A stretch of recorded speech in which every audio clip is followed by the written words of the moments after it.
United States of America and to the republic for which it stands, one nation, under God, indivisible, with liberty and justice for all. Good morning, everyone. Good morning.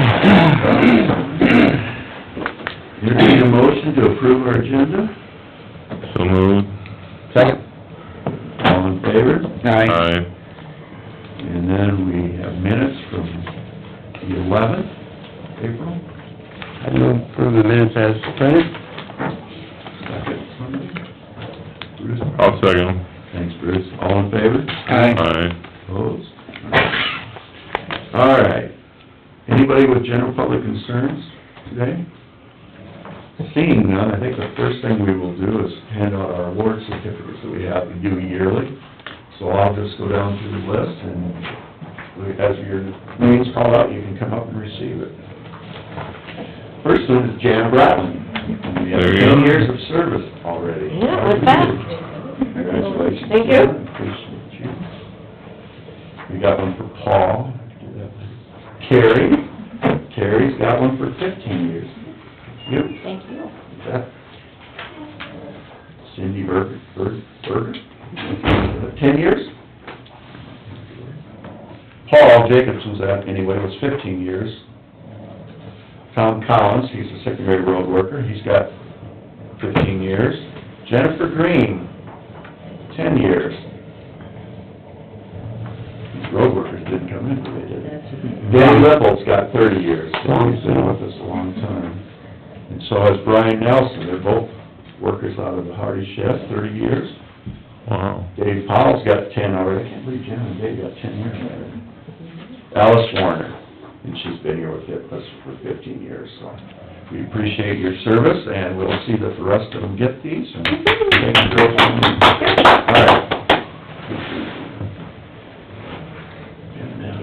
All right.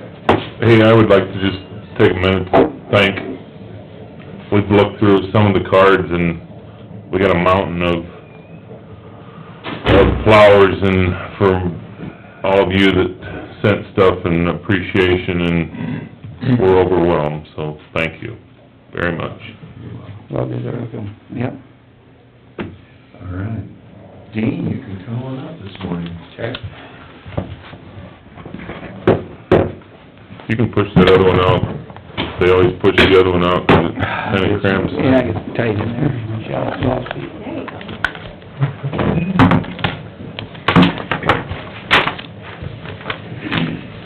Seems like these quarter reports rolling on. I was gonna say, it just seems like you're here a week or two ago. Yeah, I know. That's what I feel. You can just pass this around, too.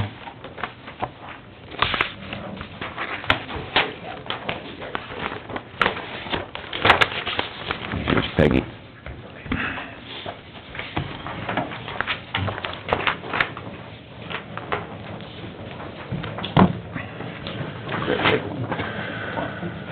Okay.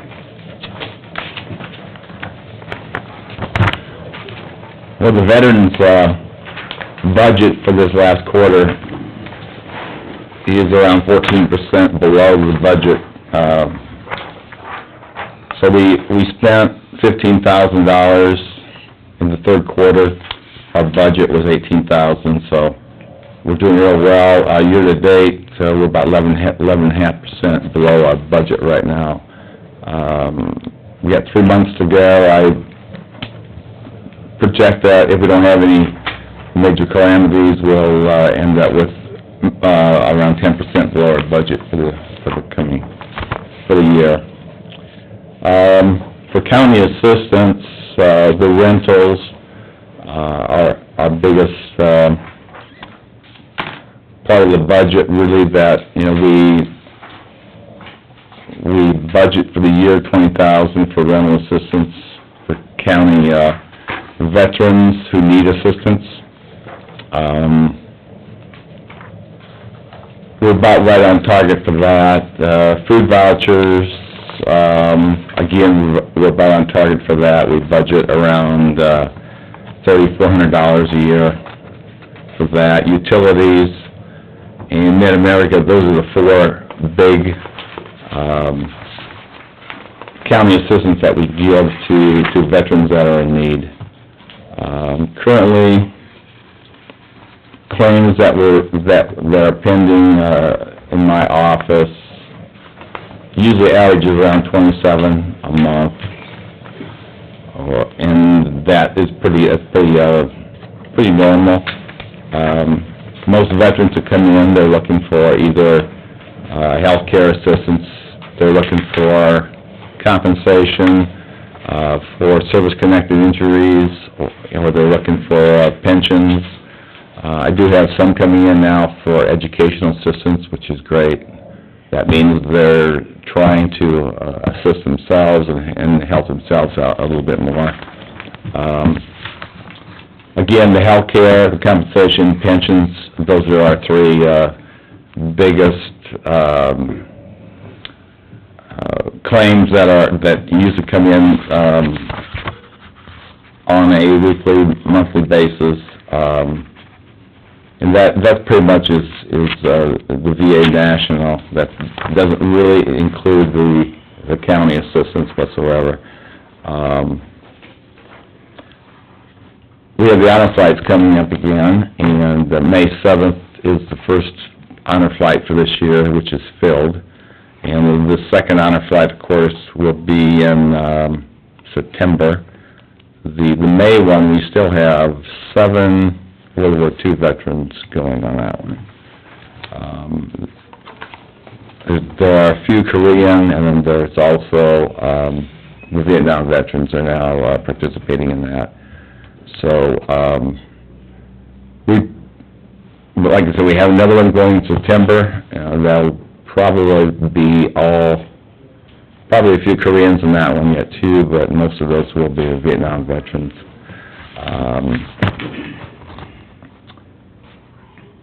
We have some fundraisers going on again for the honor flights coming up this summer. The first one is May 6th at Hy-Vee, and the second one is the fun run at the VFW on June 4th. And we have a new one starting this year with the Farmers Market, which will be June 25th, and that will be a pancake breakfast. And then we have Fairway, yet to be determined on the date for that. And so right now we have 4 fundraisers coming up this summer. There might be a 5th one, but that's still in the preliminary stages.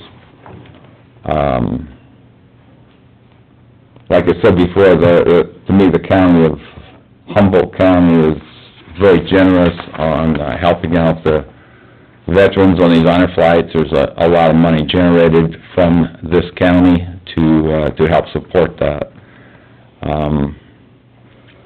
Other things going on, there's been a few counties that have been upset with the VA system. Some of the directors, they have problems. Let me get somebody back up a minute. Every county, we have the opportunity to stamp on a driver's license veteran, and they go through our office to apply for that, and they have to bring in their discharge papers, their DD-214s, and then we approve it, and then they come up here and they get their stamp on their driver's license. But there's some legislation going through right now to sidestep the VA offices and go directly up here to the driver's license place, and so there's a lot of hubbub right now in the legislation on that.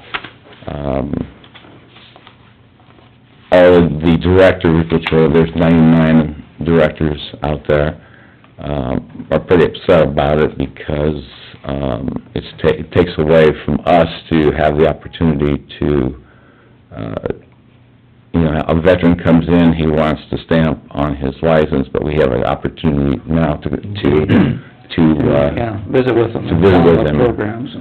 So there's a lot of animosity going on right now over that, so we've all got hold of our legislators and are trying to fight that with them right now. And the other thing, Charles Grassley is, trying to speed up what's called the appeal process. The appeal process is, once a veteran puts a claim in and his claim is denied for whatever reason, then the veteran can appeal that. And, believe it or not, some of those appeals take 3 to 4 years. So he's working on a bill right now to improve that, speed that up.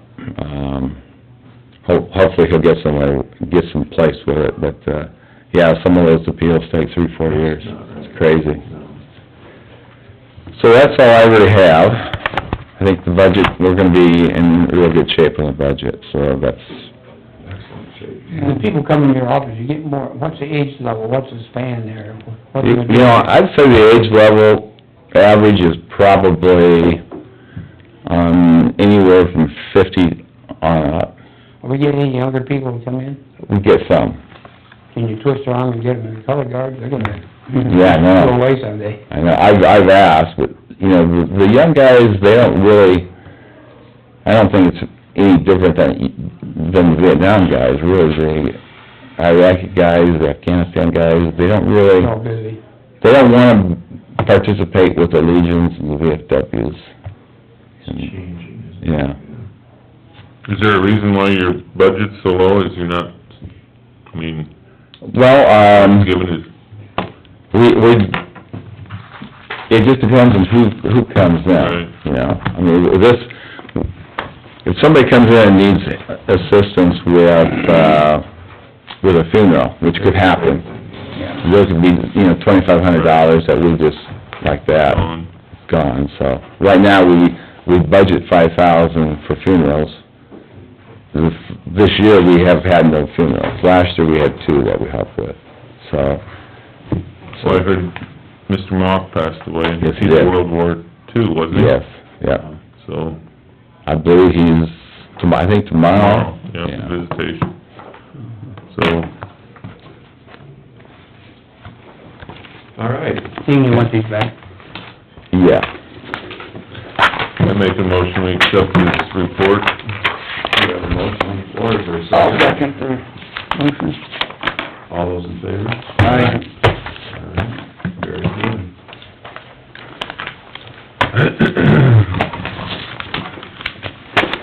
Thank you very much. Thank you.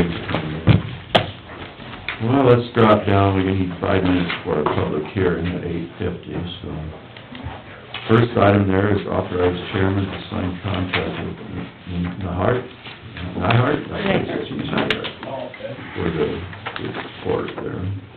Nyhart does this for us every 3 years. They do an actuary report for us of what our obligations are for employee retirement, benefits, things like that. And it's required to be done every 3 years and included with our audit. So, that time again, their fee is $2,000, it was $1,800 in the past, so it went up a little bit. But it's been 3 years.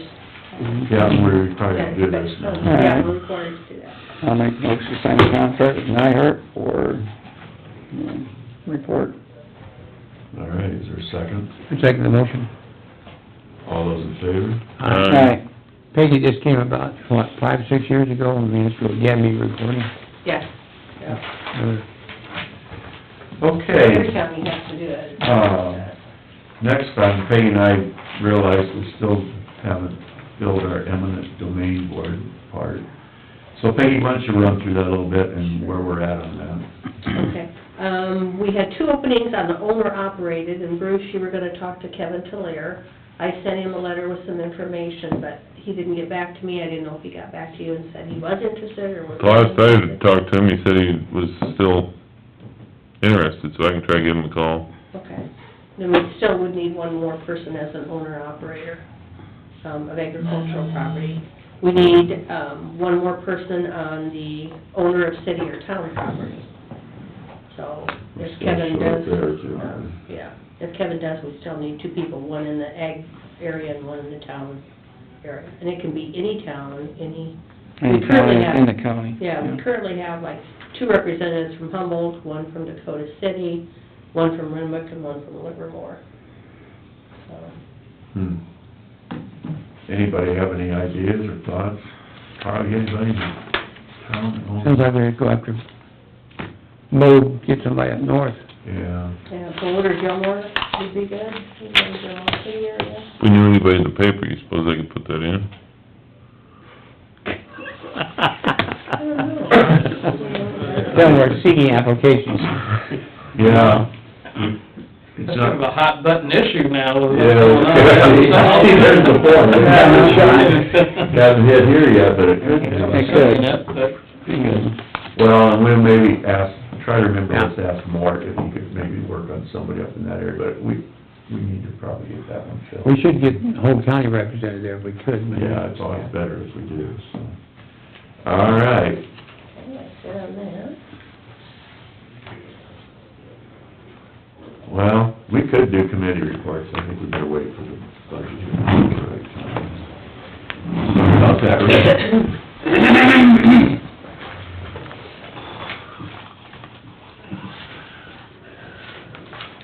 This needs your,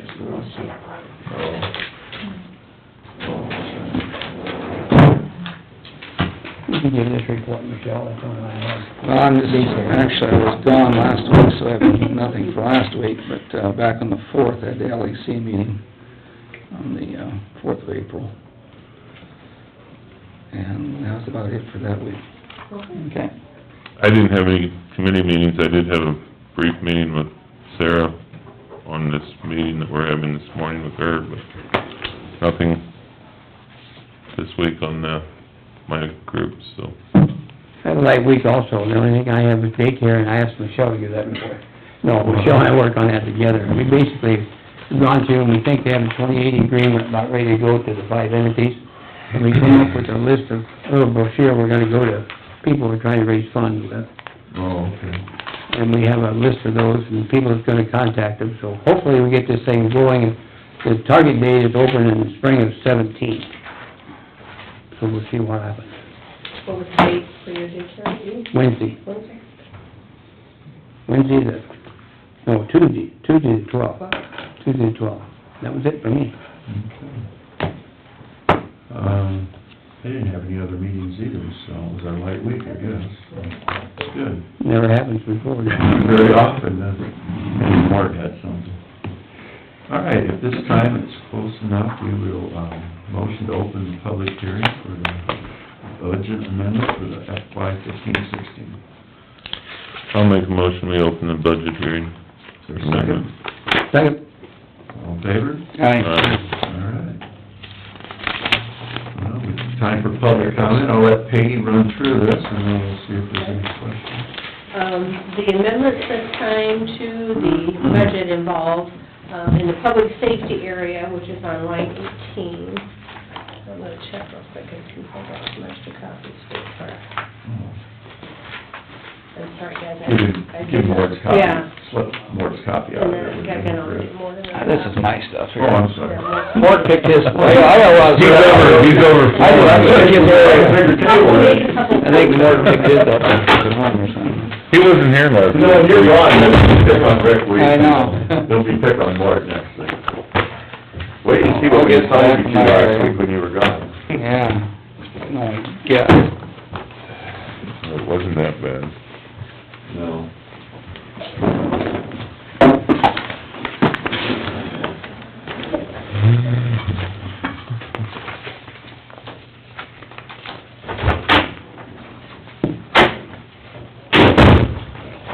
Two guys. Never had to amend the budget like you guys.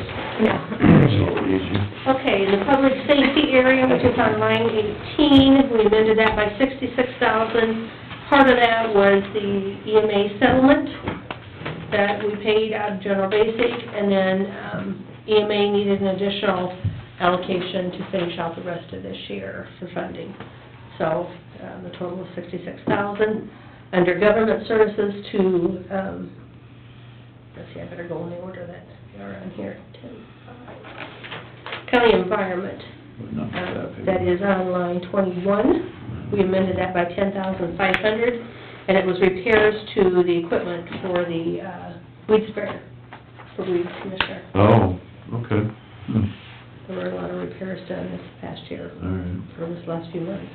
get it ready. Line 23, government services to residents, we amended that by $12,000.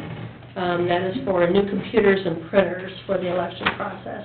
The computers we had been using for probably the last 8 years, and you know how computers get, and they're just 8 years. laptops, yeah. Mhm. But they run the Precinct Atlas program, and they're very important, and I thought, we've been having just some little odds and end issues with them, nothing major. And I thought, you know what, it's time to upgrade. They buy in bulk, Mason City does it for us, bless their heart, the Sarasota County Auditor's Office. So you get a better deal on them. Better deal. And so, and there also was newer printers out. Our printers are a label printer, and they tend to jam real easily. And the new ones will be just plain paper, so they'll be a lot easier, so. That equipment will be very much appreciated. On line 24 is administration. We amended that by $5,965. $5,000 of that was for the initial daycare allocation that we made. That wasn't budgeted, so we need to get some money in there. Part of it's liability and workman's comp insurance. You estimate what you think you're gonna spend for insurance, and then it comes in higher. So we need to up that a little bit. On the debt service line, line 26, all of that is just repayment of the Bank Iowa loan and the closing costs for the Corn Belt loan. So it looks like we're spending $364,000, but what we're doing is just, you know, transferring back and forth, yeah. So we got the money in for Corn Belt, we repaid the Bank Iowa loan, but you have to have a budget amount in there, otherwise it shows a huge minus, so we need to get that fixed. Under capital projects, line 27, that's where our major projects have come in for the LEC. We had $10,000 in there for the interest on the Bank Iowa loan. Cost for the LEC remodel, guesstimating we're gonna need an additional $210,000. And then to finish the equipment remodel, an additional $100,000. Now, it may be that we won't use all that money, but I'd rather have a little extra in there and not have to amend again if I don't have to. So, I estimated high and put enough in there that I hope we can get through the rest of the year. We should be finished up with this project soon, you know, I think the final bills are coming in, but we still have the retainage left on the building portion, so we want to be sure to get that covered. And then the last one on there is on line 29, the operating transfers. That $364,100 again is transfers to the debt service fund for the LEC, repayment of the loan and the interest. So, not only did we receive it into the special funds that we have for the projects, but then you have to transfer it to debt service and pay it out of there. That's the procedure to do that. So it looks like we spent $107,685 overall, when you consider the receipts and the disbursements, because we had a huge receipt on line 15 of $1,251,000. And that has to do with all that money coming through for the LEC loan, yeah. So now, with this amendment, we will have budgeted figures for our revenues and our expenses and our transfers, and everything will look much better. There won't be any minuses in there to cover those. Good. Public comment? Board comment? Move we close the public hearing. All right, we have a motion to close the hearing. I'll second. All those in favor? Aye. Now, I would ask for, adopt a resolution 2016-6, and this resolution amending the Humboldt County budget for FY 15-16. I'll make a motion to adopt resolution 2016-6. Second? I'll second it. Any more discussion? All in favor? Aye. Aye. All right, you can sign that. You'll be really flying, Jerry. Yeah. He's You doing got the good. tractor running. We got easy stuff to work on today, apparently. Was that hard? Maybe a lot of it, but it's easier. Yeah. That's right. Doesn't take a lot of discussion. All right. I guess at this time, we can ask Sarah to come up from Unity Point, and we're gonna talk about... Actually, we're gonna have, yeah, Why don't you introduce? this started kind of as a healthcare policy class project. And I wanted to do something local and something that could maybe make a difference in Humboldt County. And so I talked to Michelle a little bit, and iPost is something that I'll let Dr. Jones explain, but we have kind of started it in Fort Dodge. It's, has to do with advanced care planning, and I thought it would be something important to Very good. bring here, so I'll let him talk about it. All right. Thank you, Sarah. Yeah. So I'm Dr. David Jones. I am one of the palliative care doctors that works at, and I can get a copy for you if you'd like, Peggy. I work at, in Fort Dodge. We actually, I used to come up to the clinic up here as well. Now we have a nurse practitioner who does it most of the time. Sarah asked me if I could talk about iPost. Actually, she tricked me into it by talking to the office manager who then made me do it, so that's how I got here. The iPost is actually, it's Iowa's answer to the PULSE, P-O-L-S-T legislation that was part of some of the new health care laws that went in not too long ago. P-O-L-S-T is physician orders on life-sustaining treatment, and these are a little different than advanced directives in that these are physician's orders as opposed to legal documents. And they're designed to be utilized in patients who are maybe older or frail, who have chronic health conditions, those sort of things. And in the way it's designed, I'll say, is that someone has a conversation with folks and talk to them about what their wishes are. And after doing that, they fill this out and a physician signs it. And it essentially has three parts to it. Part A up there talks about just CPR. And when we talk to patients about that, we just ask them, if you were to be found and didn't have a pulse and weren't breathing, would you want to have CPR or not? Talking about what that process is about and expectations and those sort of things. Part B is essentially how much do you want us to do. This is the hard one for most people because this is fairly vague in the middle.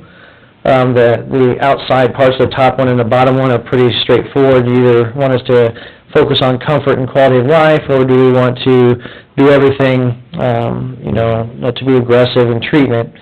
And then there's a box sort of in the middle. And what we try to do is just outline in the additional orders line there exactly what it is folks are talking about. Is it okay to go to ICU as long as we don't do ventilatory support or those sort of things? So that's usually a big part of the conversation that we have with folks. And then the third part is about artificial nutrition and what level of artificial nutrition, if at all, would people prefer. The rest is just sort of legality stuff as far as who made the decisions, who we talk to, those sort of things. And then on the back, we can actually list a surrogate.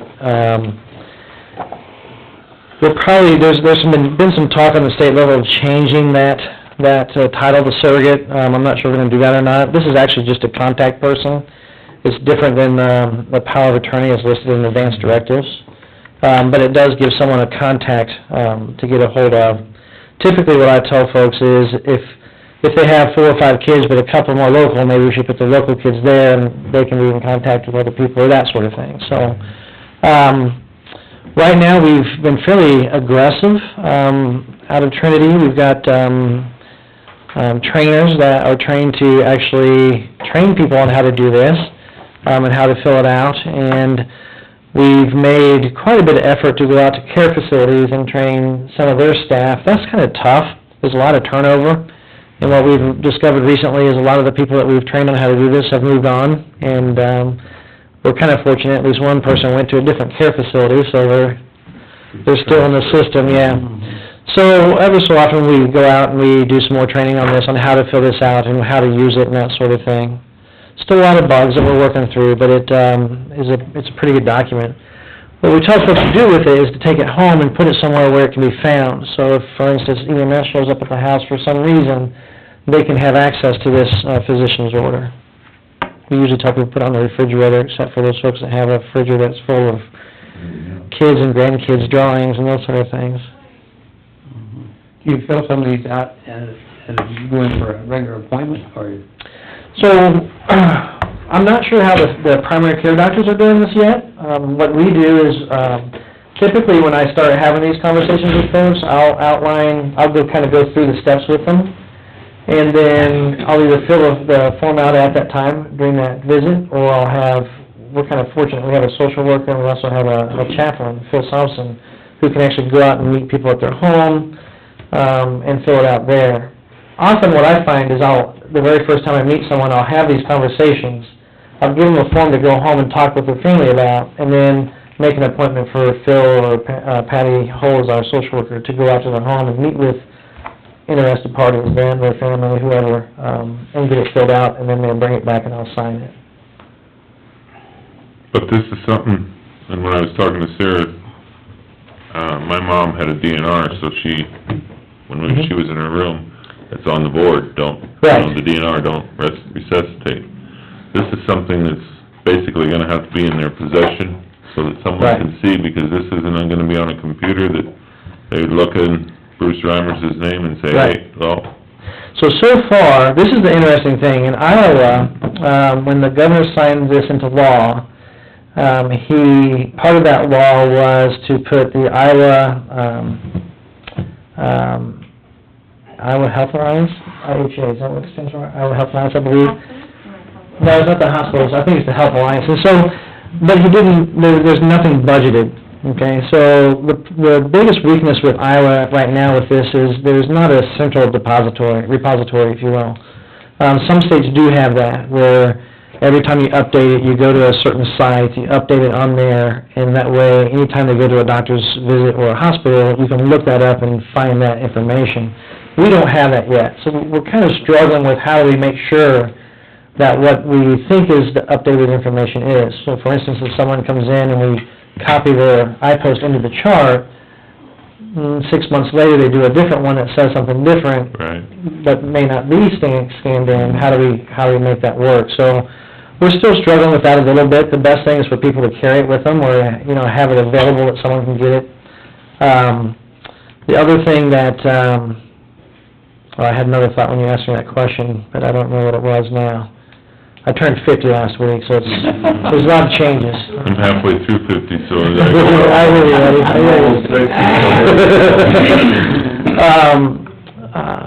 But yeah, when they do fill it out, what I typically tell people is that, just have conversations with their family. And then, if I know what they want... It gets to a discussion with them. Yeah, bring us stuff. That's exactly, The key to this. this is exactly what I was getting ready to say. It's So like, you might have two siblings that look at it one way and two that look at it another way, and maybe it's good to have that discussion before you Absolutely. have that situation, but the worst possible time to make these kind of decisions is when you have to make it. because you're stressed out. Absolutely.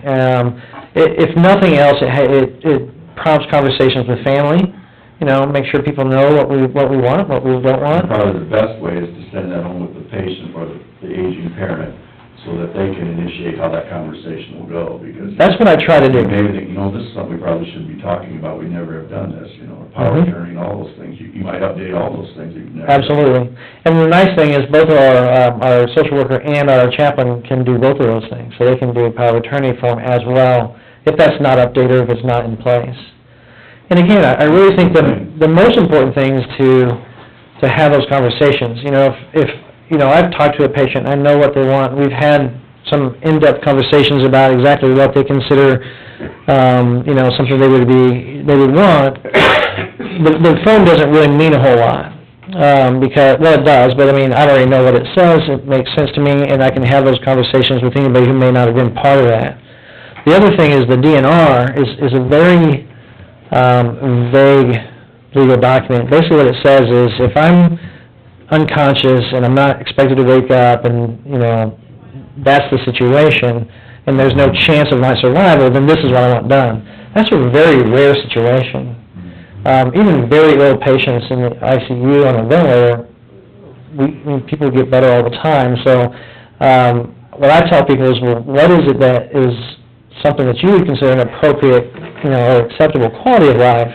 Because sometimes it's easier to prognosticate the effects on someone's functional status as opposed to, are we going to survive this or not? A lot of people survive a very serious illness and they're never the same again. What I need to find out is that okay? Is that something you're okay with, or should we address that back out here? So. Well, and also on the DNR, sometimes if they're in a certain situation, going in to see a certain doctor, they won't they really don't wanna do much until they say, well, the DNR can do away with that. Yeah. They really are, you know. It's a tough situation, so if you're a surgeon taking someone to the OR, and, for instance, if there's a, you know, increased risk of them having some kind of arrhythmia, you could make the argument that shocking someone out of an arrhythmia is part of resuscitation. Right. And so, often they'll ask them to rescind that for that period of time, and usually through the recovery time afterwards. Right. But again, I think that's a conversation, you know, I think it's, again, talk about what is acceptable and what's appropriate. So, you're asking for us to, I mean, you want our blessing, is that what we're, I try to get think, this implemented in Humboldt? yeah, I think what we'd like to do is, you know, come back and talk to the care facilities and the docs at the clinics, maybe at the hospital, and maybe, you know, the emergency department. Emergency medical things. You know, what percentage of the population gets an annual physical? I don't know, but it looks to me like to work your way into this, it'd be a good thing to do every time you have a physical. Provide that form to the people, and over the process of a few years, you'd have everybody on record and computer. Anybody could call. That'd be really nice if that were, the issue that we run into, and this is just reality, is your primary care doctor, sees, you know, 30 to 40 people a day. And they're, you know, they may have 8 to 12 minutes per person. This is a conversation that takes significantly longer than that. As soon as you get it, there are gonna be a lot of questions for the primary physician, and it's gonna, Yeah. I mean, instantly you're gonna wanna get nervous, well, what's this all about? Well, tell me what this means, you know, and... And again, I think that one thing that is something we should not do is hand these things out without a conversation. Because if you do that, that's a big issue, because they're gonna, you know, if I would, I'd look at this and go, what aren't you telling me, doctor? Yeah. You know? So, you know, that's one thing that we have to be real careful of, and we are, is we make sure we're having a conversation about what this means and how it's used. And I often tell people, I don't really want you to make a decision now unless they're just adamantly no and all that. I prefer them to go talk with their loved ones and, you know, their pastors or their own personal physician, those sort of things. Take some time. Yeah. And I don't know the answer to your question, but I bet you it's around 80%. Wouldn't be appropriate to do that. You know, I think they'd have a hard time. What could happen is just an introduction, a brief introduction, and then ongoing conversations. Or a name that you could give them that they could contact. Mhm. You know, that would not take very long, but, you know, so-and-so works, you could contact this number if you'd like to. Right. You're right, you wanna have a good conversation when you hand that out, but that person has to be trained too. You know? Absolutely. I mean, not Right. everybody's gonna wanna do that. And say, you don't wanna say the wrong thing either. Correct. Too much, so. Yeah. It's a good start though. Right along the same line, organ donors, it's on your driver's license. Mhm. Is that online with the doctors too, in their clinics, or is that just? That is online. And I think all ERs, all critical care folks, I mean, there's access to that information, yeah. That's the other interesting thing is sometimes if someone's on, say for instance, on a ventilator and they have a wish to, you know, donate organs, sometimes we'll continue that until we can harvest. I mean, it's an issue of organ viability. Well, Sound like a great program, it's great program. I'm glad you took time to explain. to us. Sure. It's very interesting. We can take one home to our family. There you go. Yeah. I should have brought some of my cards, so if you guys had questions, I could, Need a home office call, huh? Yeah, all right, well, thank you very much. Thank you. Okay. Oh, is Paul out there? Thank you. Thanks. Thank you very much. Thanks for having us. Thanks for coming in. Welcome back to the real world. Sounds good. It's got some merit, I mean... Yeah. And I can see where it would take, once you get a card like that, somebody would want to... Yeah, it's like seeing like that, You never get a chance, you know, They just pass these out randomly. Yeah. But you don't wanna do it when they're on their deathbed either. She came over the other night when we were sitting in the hospital and we were talking about this, and I said, Makes the sense. scary thing would be if, you know, you come home with, 60-year-old comes home with this and hands it to their kids, and they're confused, because it is kind of confusing. Well, and it could scare you. Yeah, so, All right, Paul, how are you this morning? Doing pretty good at the ground, I see. Yeah, I had some naps, while they were struggling, how's that sound? That tells you. Yeah. 24 hours or 25 hours worth of that, yeah. I told her the fourth one would be easier, so, Good thing you had that lid on there, right? Yeah. Could get fired. Congratulations. yes, congratulations. Good. Indeed. thank you. All right. Two orders of business is, the two orders of business are this morning, and the first one is approved construction on county right-of-way with Yemlin Excavating for a road tile crossing for Tony Nielsen on 210th Street from the southwest quarter of Section 25 Grove, and seeking the $1,500 reimbursement. I had, all the information to you gentlemen on this, except for we needed a proof of insurance and an agreement between property owners, on a private tile crossing. We require downstream property owner, allow upstream property owner to cross the road and to drain to me type agreement, and I talked to Tony this morning, and he will get that. Otherwise, everything is in order, and I'd recommend its approval with, upon receipt of an agreement. Sounds good. We have Is that a motion to, make a motion to approve that, as long as we get the agreement provided by Tony? Is there a second? I'll second that. All in favor? Aye. And, Don't take long once you get the main in, get the tiles put in. yeah, it's all in the family, but even if it's the same property owner today, I above stream, or downstream allow, then it keeps us out of the bullet sites about 30 years from now, when we might be able to produce an agreement that says, well, they allowed it to happen then, you better maintain yours and whatever.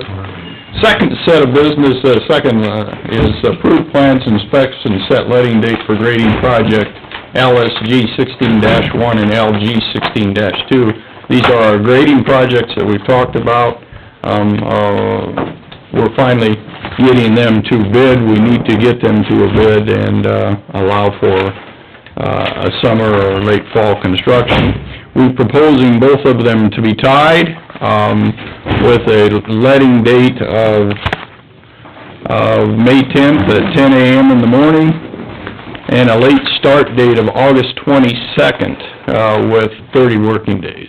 August 22nd should get us done well in advance of November, August 22nd, 30 working days? Yeah. I think it's September 22nd, they should be done. well, 30 working days is, there's five, so it's essentially 6 weeks. October. Yep, and then if you have a couple weeks that are bad, we should still, if we have 2 weeks of rain delay, we should still be done by November. Sometimes you can get caught in November and never get anything to dry out. And that's why we have an August, late start date. Can we move that up a little bit, or do you get trouble with bidders then? Well, this should be fine, and again, with the 22nd, we get, 6 full weeks before November 1st, so. No, August, September, October, we got all kinds of, August gives you all of September. At the end of September, if you had good weather, you have your working days are done. So you have all I'm just that. looking at, come fall, it's a pretty busy road probably. Yeah, can be. That was my concerns, if they're working on that road, come harvest time, And again, we look at some of these things, but you don't know. This, depends on who gets it when they'd start anyway, but, we try to give the whole season, and we gave them, with this start date, we gave, potentially having to be working in October, but, if you had bad weather, and then to ensure that we were done. It's late, then we backed it off, and that's where we came up with August 22nd.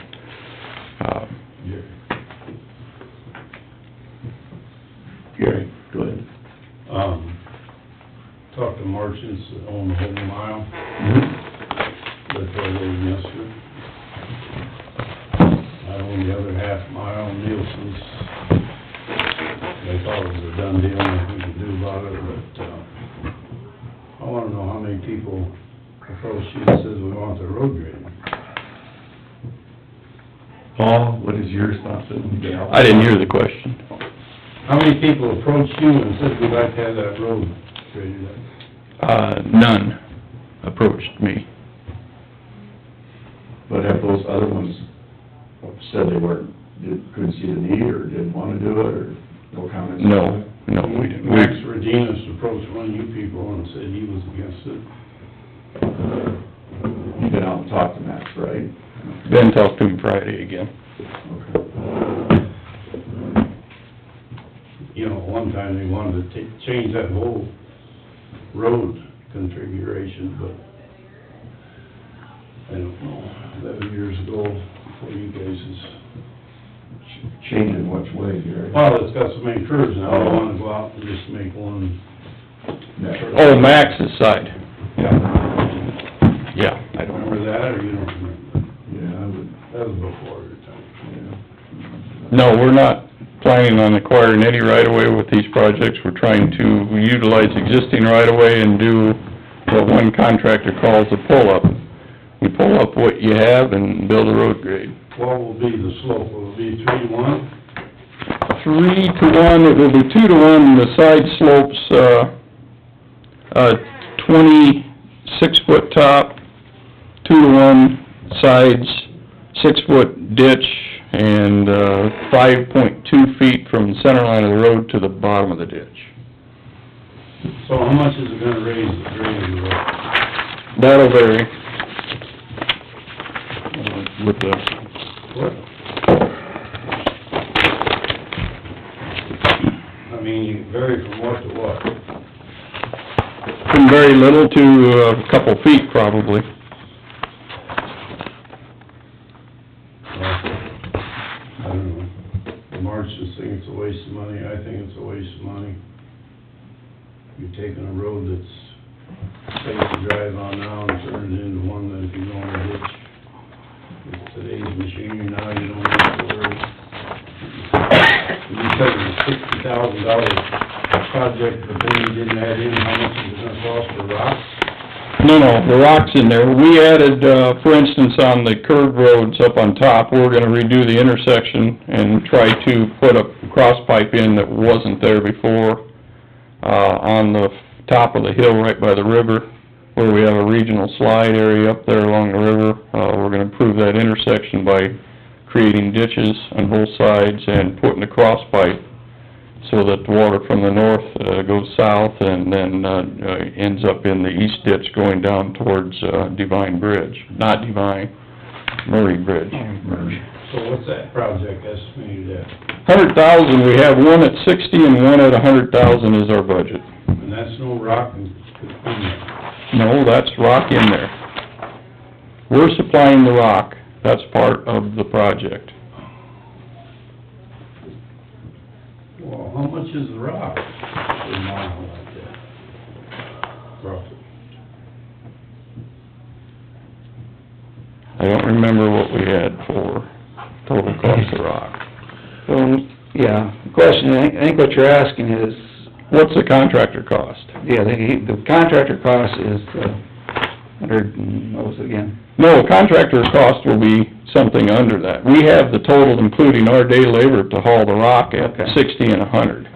That's included in that. That's included in that, and whether or not, we added cross pipes where we didn't think there was cross pipes or needed to be new ones until we got into the project deeper and we're replacing some cross pipes. So the contractor cost on this project could go up from what we programmed this 4 or 5 years ago, yeah. Paul, is one reason you wanna do that is future, in case of other bridge closures, that becomes a higher traffic road. Well, obviously, even in the 60s, they thought it was important enough to grade it. They graded the 2 miles east of the one project and stopped on this mile. This mile is, this is my recommendations to the board.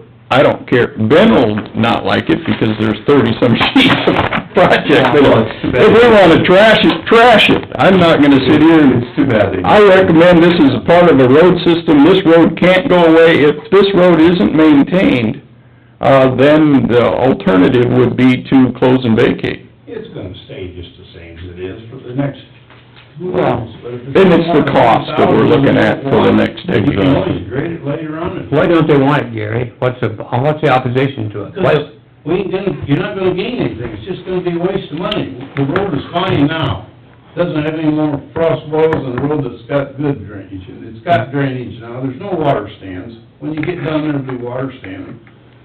It just, I don't know. Okay, we need to approve the plans and specs and set the bidding date for the project, and that was gonna be May 10th. Is that correct? 10 a.m. 10 a.m.? well, I'll make the motion to approve the project, mainly because I know you probably feel it doesn't need to be done, but you know, I look at it like, you have a combine, works perfectly fine, but it isn't gonna work forever. You don't maintain and gradually improve these projects, 'cause I've been on a lot of roads that have been graded over the years, and some that haven't, and the well-graded roads that have been raised are in a lot better shape than the lower ones. I can understand Gary's point, that it's perfectly fine the way it is right now, but I think down the road it's gonna need some. The 3 miles that they graded years ago. Is there a second? You just hate going down that. I second the motion. Second. Any more discussion? I would say that, as far as I'm concerned, if all the neighbors are against it, I feel the same as Rick. If we don't continue to move forward with what we plan to do, we're just kinda spinning our wheels. But if all the neighbors come in and say, hey, we just do not spend $100,000 out there, we got other projects that we can go do. So, if they're content with the way it is, and they don't want it, I'd vote against it, just so we don't have to listen to it. But I agree with Rick, and I believe if we don't stay moving forward, then we're gonna be in trouble when we get caught if the bridge goes down. I think we gotta look at the future. I do too. So, I agree with you. I haven't heard from anybody opposed. I mean, I'm more concerned about the road on the east side of the river, 'cause I've been out and driven. There's no I was just out option. to your road 2 weeks ago and looked at that one out there. Sure, it could be fine, but here you got well graded, then you go to non-graded, and I will, we met with Nielsen's, one of the days last week, it's a blur, Wednesday or Thursday, we met with Harry and Paul, and, I told them what we were trying to do, that it wouldn't be like the wider grades, we weren't going for more right-of-way. We're gonna do with what we can with the dirt that's there for the most part. Both of these projects have where we'll be hauling some fill at the end to get grade up. The road top will be the same width as much of it is right now, but where it's flat and pancaked out, it will be narrower.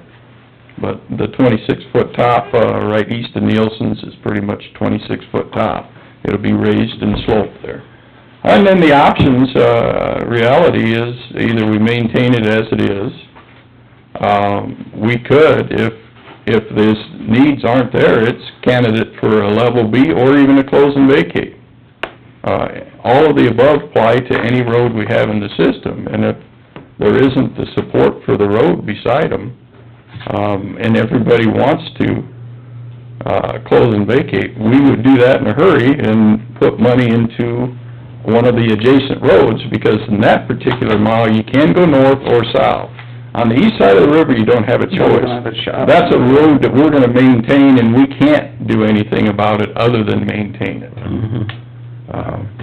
Right. And they didn't voice, they didn't tell me they were against it, and they didn't tell me they wanted to vacate it either, so. Nobody talks about Okay. vacating it, just leave it like it is, plain and simple. Nobody talks about vacating, but you. All right, we have a motion and a second. All those in favor? Aye. Opposed? All right. Anything else? Otherwise, we have no news on timetable for grading. We have a lot of gears in motion, but no timetable, 'cause we have yet to get contracts, back to them. Paving. for paving, they were short one piece, they were short the railroad insurance when we got it down there. We missed it, they missed it. Railroad insurance is required for our crossing in Hardy, Iowa. Yeah. And they got that, submitted and in there last Thursday or Friday, and I was not here Friday, so I didn't hear any. Or we did have, Staking's done at this point, but... well, surveyors have been out there, we've heard, haven't seen formally, but they'd be doing control and section corners. Beyond that, we had one call from this morning where they have a high school senior, and they live on the route, and they're worried and wondering about, graduation party, and so, Dave was gonna pursue that. We should be, open season to figure out how soon that's gonna happen. Otherwise, we have some correspondence for you gentlemen I brought up, and, one of these days, we'll probably cut them loose hauling rock. We got rock maps about finalized, and our first goal is 1 and 3. 1 out of every 3 miles rocked, and, the first round, we were a little heavy in one area, they thinned it to 1 and 3, and now we'll cut them loose, and, but it's still iffy. We're getting other things done, trying to catch up on drainage. As we get them, we're pretty well, for the most part, caught up. And entrances, 'cause then we can, move on to getting the rock hauled. The roads were a little soft and iffy, and this heat's helped a lot. So, All right. I have signatures. Progress on the office. I'm down Sunday this week, and it looked pretty good at that point. They moved furniture out, of the file room and Sue's former office. They're carpeting those two this morning. We'll move furniture back around, and they should have everything tiled from the entrance back to somewhere. They're gonna quit in the hallway by Dave's. Then Grumback can come in and finish trimming, base trimming, and, trimming the front, and he'll be done with the front. Then he comes back to, the one wall between Ben and myself. So, Looked pretty sharp so far. it's looks nice, and Sue painted the, paneling in her former office white, or, she'd never paint anything white, it's gotta be something other than white. Cream. But I couldn't tell you what color it is. That'd be It's not nice. white. That'd be a copy room, right? Green. Yeah, that'll be copy, and the corner ties, and anybody that comes in, to look at, surveyors and anybody to look at records, those records will be right there, where the rest of the files will be back where they're at. No, it's coming along, they moved stuff around, we'll have to move this afternoon, or depending on, he was laying the carpet this morning, we may move enough that they can start tiling. Good. All right. I'll sign those here in just... Yeah, I'll get them out of the way. We have this permit to work in the right-of-way permit, wherever that went. There it is, excuse me. Good, geez. Sunday was that way. Yeah. All right. She's out in the hall. Oh, Becky, are you on there? I am. All right, you can come on in. I'm back again. You're back. You guys remember last year? Yep. So, Year rolls around fast. it does. Especially when you have kids, right? Yeah, that too. Do I give it to you, or are you the one that I'll signs let you it? sign it. Yeah. Okay, so I'm here for Sexual Assault Awareness Month again. It's April, and it's, Sex Assault Awareness Month. So I'll read you the proclamation. If you guys wanna sign it again to declare April of 2016 Sexual Assault Awareness Month in Humboldt County, that would be great. Sexual Assault Awareness Month calls attention to the fact that sexual violence is widespread and impacts every person in the community. Rape, sexual assault, and sexual harassment impact our community, and statistics show 1 in 5 women and 1 in 71 men will be raped at some point in their lives. Child sexual abuse prevention must be a priority to confront the reality that 1 in 6 boys and 1 in 4 girls will experience a sexual assault before the age of 18. Kind of scary, isn't it? Yeah. Young people experience heightened rates of sexual violence, and youth ages 12 to 17 were 2.5 times more likely to be victims of rape or sexual assault. On campus, 1 in 5 women and 1 in 16 men are sexually assaulted during their time in college. We must work together to educate our community about sexual violence prevention, supporting survivors, and speaking out against harmful attitudes and actions. Prevention is possible when everyone gets involved. The first step is increasing education, awareness, and community involvement. It's time for all of us to take action to create a safer environment for all. I join the advocates, this is what you'll be signing. You'll be joining the advocates and communities across the country in taking action to prevent sexual violence. April is Sexual Assault Awareness Month, and each day of the year is an opportunity to create change for the future. Very good. So, anyway. I move we authorize the chairman to sign the proclamation designating April as domestic abuse and sexual assault. April. Thank you, Carl. Is there a second? Second. Bruce? Any discussion? All in favor? Aye. Aye. Very good. I thank you guys so much, and I'm sure I'll be back again next year. We'll probably still be here. Okay, good. Yes, you sure Take a can. quick copy of Let's it. go make a quick copy. This must be something happening statewide. I saw this in one of the other newspapers in another county. It's awful, and I think the internet doesn't help, Mhm. you know? It gives more access. So, people are, Internet phones. yeah, right, any other technology. It's terrible. And, you know, young kids, teenagers, they know everything. And so they get on and they're talking to people, they think they know who they are, they're not the people they think they're talking to, and then That's the scary part. yeah, and then they On the other end of that phone. set up a meeting place or whatever, you know, it seems like just about every day there's a kid missing somewhere. Thankfully, all the ones I've seen lately turn out good, they return home and stuff, Good stories. but, anyway.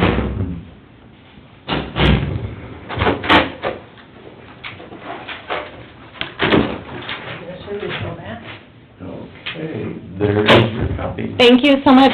Thank you. Who's your helper today? This is my office mate, Kaylee Green, she's the domestic assault advocate, so I'll probably be here in October. That's Oh. Domestic Assault Awareness Month, yep. All right. Thank you. guys, Coming thank you in. guys. You bet. Other items, Peggy? The only other thing I had was, usually I present this to you after the audit is done. It shows our ending cash balances if you're pulling for support.